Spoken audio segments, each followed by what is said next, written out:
আজকে হবে প্রশ্ন উত্তরের লড়াই, কে জেতে মুন্না ভাই। তো ঠিক আছে, তাহলে শুরু করা যাক। তাই আচ্ছা বুঝান, বলো। তুমি তো সোশ্যাল মিডিয়ায় তুমি তো অনেক সুনাম অর্জন করেছো, তো আমি তোমার কোরআন হাদিস মতামত কিছু ইসলামিক প্রশ্ন করব, তো তুমি উত্তর দিতে রেডি তো?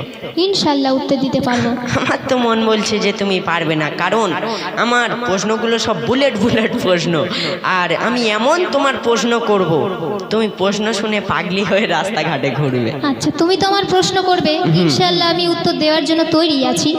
আমিও তোমাকে প্রশ্ন করব, তুমি কিন্তু উত্তর দিতে পারবে না। আচ্ছা। এত রকেট রকেট প্রশ্ন করব, তোমার মাথার উপর থেকে চলে যাবে, তোমার মাথার চুল সব উঠে সে যাবে। দেখা যাবে কার চুল থাকে আর কে পাগলি হয়ে ঘুরে আচ্ছা, বেড়ায়। প্রশ্ন শুরু করা যাক। প্রশ্ন শুরু করা যাক। শোনো বলি অবুজান, প্রশ্ন করি কিছু এখন, দেখব তোমার কত জ্ঞান, নাকি তুমি মোটর ভ্যান। শোনো বলি অবুজান, প্রশ্ন করি কিছু এখন, দেখব তোমার কত জ্ঞান, নাকি তুমি মোটর ভ্যান।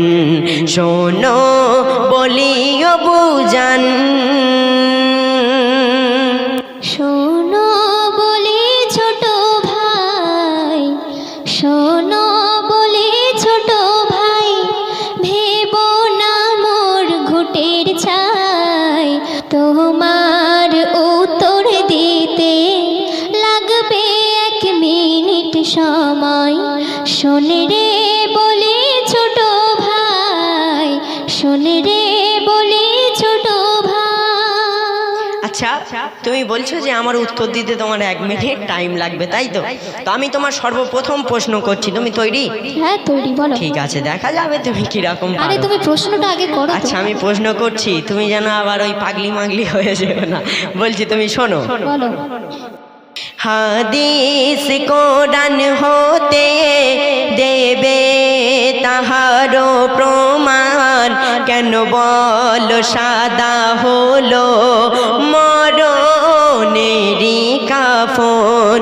হাদিস কোরআন হতে দেবে তাহারও প্রমাণ, কেন বলো সাদা হলো মরণেরই কাফন। সারি আতেরি বিধান, সারি আতেরি বিধান, কি আছে বলো বুঝান, সঠিক উত্তর দিলে পাবে তুমি অনেক নাম। শোনো বলিও বুঝান, শোনো বলিও বুঝান, প্রশ্ন করি কিছু এখন, দেখব তোমার কত জ্ঞান, নাকি তুমি মোটর ভ্যান। আচ্ছা, তুমি কি ভেবেছো আমি এই উত্তর দিতে পারবো না? না, তুমি পারবে না। তুমি ভুল ভেবেছো। সে কি? এই উত্তর আমি কেমন করে দিচ্ছি, তোমার চুল কেমন উঠে যায় তুমি দেখো। আচ্ছা ঠিক আছে, তুমি বলো আচ্ছা, দেখি। তুমি প্রশ্ন করলে যে সাদা কাফন কেন ব্যবহার করা হয়, হ্যাঁ। তাহলে শুনে নাও। মাইক আছে। তাহলে শুনে নাও, আমাদের নবী তিনি সাদা রং পছন্দ করতেন। তিনি বলেছেন যে সাদা কাফন যদি মাইয়াত হয়ে যায়, সেই মাইয়াতের সাদা কাফন পরানো, সেটা ব্যবহার করা অতি উত্তম। তাই আমি তোমার বলছি, শোনো। তুমি উত্তর তাহলে দিয়ে দিলে। আচ্ছা দেখি সুরে বলো। তাই আমি সুরেই বলছি, তুমি শোনো না। আচ্ছা বলো। নূর নবী নূরের ছবি, সাদা রঙের যে ছিল, সাদা হলো পবিত্র, তাই সাদা রং এত ভালো। সাদা রং চয়েস করতেন নূর নবী দো জাহান, বলতেন মায়াতের সাদা কাফন পরানো উত্তম। শোন রে বলি ওরে ভাই, বলো। শোন রে বলি ওরে ভাই। আচ্ছা, তুমি তো আমার প্রশ্ন করলে, এবারে আমিও তোমার অতি কড়া প্রশ্ন করব, দেখি তুমি কিভাবে উত্তর আচ্ছা দিতে বলো, পারো। তুমি আবার কি করা প্রশ্ন করবে? শোন রে বলি ওরে ভাই, শোন রে বলি ওরে ভাই, প্রশ্ন তোমার করে যায়, নারীর 5 টুকরা কাফন পুরুষের কেন বাতিল হয়? শোন রে বলি ছোট ভাই, শোন রে বলি ছোট ভাই। তুমি এটা একটু কড়া মতো প্রশ্ন করেছো যে নারীর কেন 5 টুকরা কাফন লাগে আর পুরুষের কেন 3 টুকরা কাফন লাগে, তাই তো? তুমি কি ভেবেছো আমি এটা পারবো না? আমার তো তাই মনে হচ্ছে। ছপুরা, তুমি এটা ভুল ভাবছো। তোমার এসব প্রশ্নের উত্তর দিতে আমার কিছু তার মানে টাইম নয়। তুমি কি শুনতে চাও? বলো। তাহলে আমি বলছি, তুমি শোনো। যখন পিতা আদম এবং মা হাওয়া যখন গন্ধম ফল খেয়েছিল তখন উলঙ্গ হয়ে গেল। যখন গাছের কাছে গিয়ে পাতা চাইতে গেল, প্রত্যেক গাছ তখন সরে যাচ্ছিল। এমন সময় আঞ্জির গাছ, পিয়ারা গাছের কাছে গিয়ে যখন পাতা নিল, 8টি পাতা নিয়েছিল। তখন পিয়ারা গাছ পাতা দিয়েছিল 8টি পাতা, এবং 8টি পাতা মা হাওয়া নিল 5টি এবং পিতা আদম নিল 3টি। তো এখান থেকেই পুরুষদের তার মানে 3 টুকরা কাফনের কাপড় লাগে আর নারীদের 5 টুকরা কাফনের কাপড় লাগে। ঠিক বললাম? আমি ভাবছি তুমি কি করে বললে। আমি ওরকম বলি একটু আধটু। আচ্ছা সুরে বল। আচ্ছা বলছি, তুমি শোনো। হাওয়া আদম খেলে গন্ধম জান্নাতেরই ভিতরে, উলঙ্গ হয়ে গেলে সকল বৃক্ষ যাই সরে। জান্নাতি এক আঞ্জির গাছ মানবা চাই দিয়ে সাজ। আদম নবীর দিল 3টি, আদম নবীর দিল 3টি, হাওয়ার দিল পাতা 5। আচ্ছা, তুমি আমার একটা প্রশ্ন করলে এবং আমি তোমার এবার যে প্রশ্নটা করব এটা শতকরাই 1% লোক জানে। তো আমি তোমার সেই প্রশ্ন করব, দেখি তুমি এই প্রশ্নের উত্তর দিতে পারো কি। প্রশ্ন করো। কবে থেকে বলো বুঝান, কবে থেকে বলো বুঝান, কবে থেকে বলো বুঝান, বন্ধ হলো মাছের জুবান, মাছের কেন বা জলে হলো তাদের বাসস্থান, শোনো বলি বুঝান। বলো। তুমি কি ভাবছো আমি উত্তর দিতে পারবো না? কি বলছো, উত্তর দেবে? শুনে নাও। বলো। তুমি যদি হও রুহু, আমি তবে হব ফেরেশতা। তুমি যদি হও রুহু, তাহলে আমি হব ফেরেশতা। তোমার এই প্রশ্নের উত্তর কেমন করে আমি চট করে উত্তর দিয়ে দিচ্ছি, তুমি শুনে নাও। আচ্ছা বলো। আচ্ছা, তুমি প্রশ্ন করেছিলে যে কবে থেকে মাছের জুবান বন্ধ করে দিয়েছিল আমার আল্লাহ পাক। তাহলে আমি তোমার বলছি শোনো। বলো। যখন আদম নবীকে ইবলিস সিজদা করলো না, তখন অহংকার করেছিল, তখন আল্লাহ পাক তাকে শয়তান বানিয়ে দিয়েছিল। তখন ইবলিস শয়তান আল্লাহ পাককে বলছে যে হে আল্লাহ, তুমি যার জন্য আমাকে শয়তান বানিয়ে দিয়েছো সেই জাতের প্রত্যেক পদে পদে আমি ধোঁকা দিতে থাকবো, তার ঈমানকে আমি চুরি করে নেব, তাদের শিরা উপশিরায় ঢুকে আমি চক্রান্ত করতে থাকবো। তখন মাছেরা কথা বলতো, তখন মাছেরা জলের স্থলে বসবাস করত। সেই ইবলিস শয়তান দুনিয়াতে এসে মাছকে ধোঁকা দিয়ে বলল যে হে মাছ, তোরা কি জানিস এই দুনিয়াতে আদম জাত আসবে আর তোদের কেটে কেটে টুকরা করে তোদের খাবে। তখন সেই মাছ সবাই জলের স্থলে সবাইকে বলতে থাকলো। সেই থেকেই মাছেদের জুবান আল্লাহ পাক বন্ধ করে দিয়েছিল। বাহ ছপুরা, তুমি ভালো বলেছো। তো দেখি তুমি সুরে বলো দেখি। তাই আমি সুরে বলছি, শোনো। আচ্ছা বলো।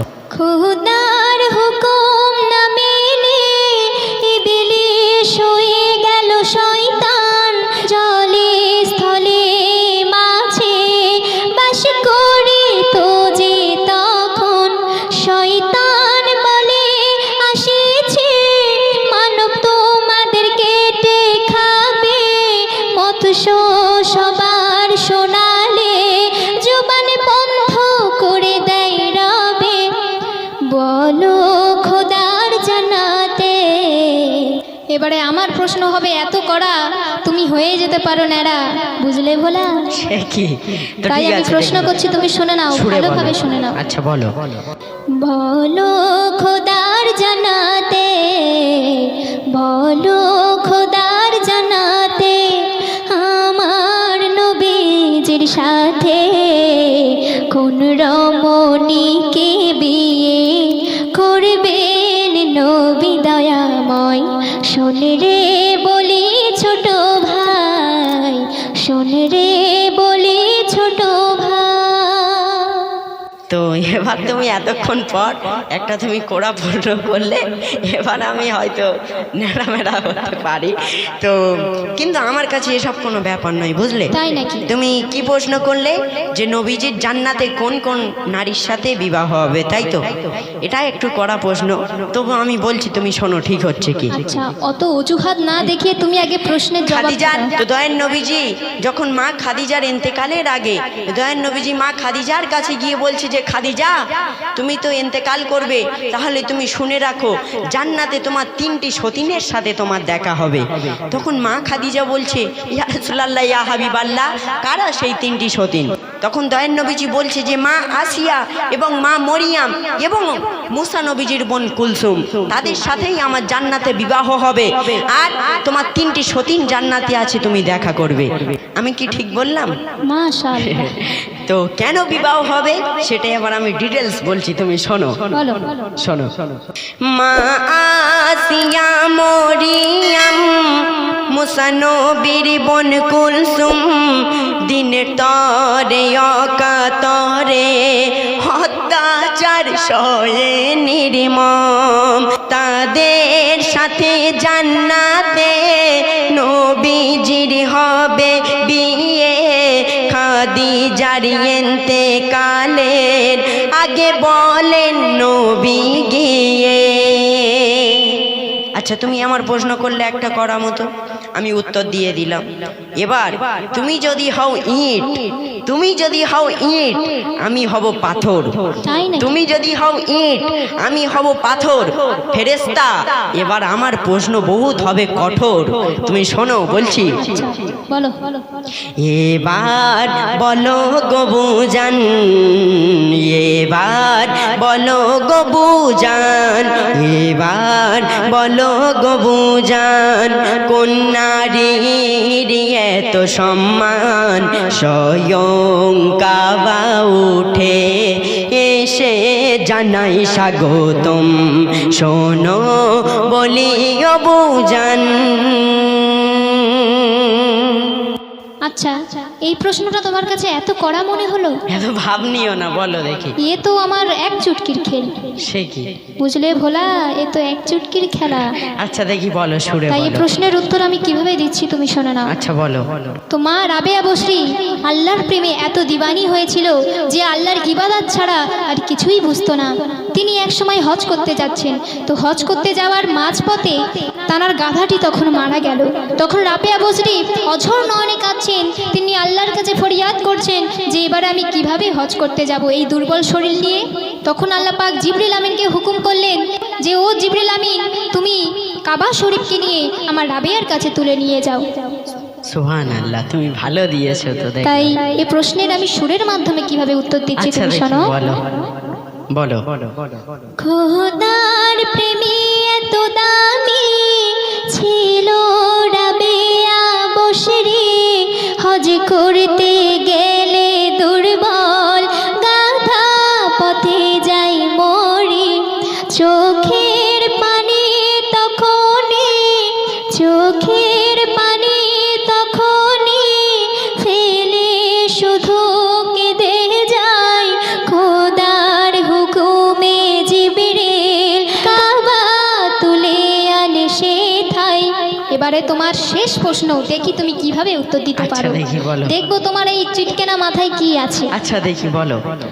গেলে মক্কা মদিনায় ধনীর হজ কবুল হয়, টাকা করে নেই গরিবে কেমনি তাদের হজ হয়। ও আচ্ছা, তোমার এই প্রশ্ন যে গরিবের তাহলে কিরকম ভাবে হজ হয়, তাই তো? তুমি কি বলতে চাচ্ছ? আমি এই প্রশ্নের উত্তর দিতে পারবো না? মনে তো হচ্ছে। আজকে আমি চোখে শর্মা দিয়ে এসেছি, এই প্রশ্নের উত্তর দেওয়া আমার কাছে কোনো বিষয় নাই, বুঝলে? আমি তোমার বলছি, তুমি শোনো। বান্দার হজ আল্লাহর কাছে 3 কিসিমে কবুল হয়। প্রথম কিসিম হচ্ছে, সব থেকে যেটা প্রথম কিসিম হলো, সেটা হলো বাপ-মার সেবা। বাপ-মার সেবাটা হলো সব থেকে প্রথম কিসিম হলো বাপ-মার সেবা। যদি তুমি ঠিকমতো করতে পারো তাহলে বান্দার হজ কবুল হবে। আর দ্বিতীয় কিসিম তুমি কি শুনতে চাও? দ্বিতীয় কিসিম হলো জুম্মার নামাজে তুমি যদি যাও, এটা হলো দ্বিতীয় কিসিম। আর তৃতীয় কিসিম তুমি কি জানো? যারা ধনী ব্যক্তি, যারা ওই মক্কা মদিনায় গিয়ে হজ করে হাজি হয়ে আসে, এটা হলো তৃতীয় কিসিম। আমি কেমন দিলাম দেখলে পুঁটি? আমি উত্তর দিলাম গুটি গুটি। তো যাই হোক, আমি বলছি সর্বশেষে ছন্দের মাধ্যমে, তুমি শোনো। বলো। 3 কিসিমে রবের হুকুমে বান্দার হজ কবুল হয়। বাপ মার সেবা প্রথম কিসিম, দ্বিতীয় কিসিম গেলে জুম্মায়, তৃতীয় কিসিম হলো মক্কা মদিনায় গেলে হজ করে তুমি হাজি হয়ে জেলে। বলে মেহান্নান, বলে হে মেহান্নান, শোনো বলি ও ভাইজান, হাদিস কোরআনের জ্ঞান আছে পেলাম তার প্রমাণ।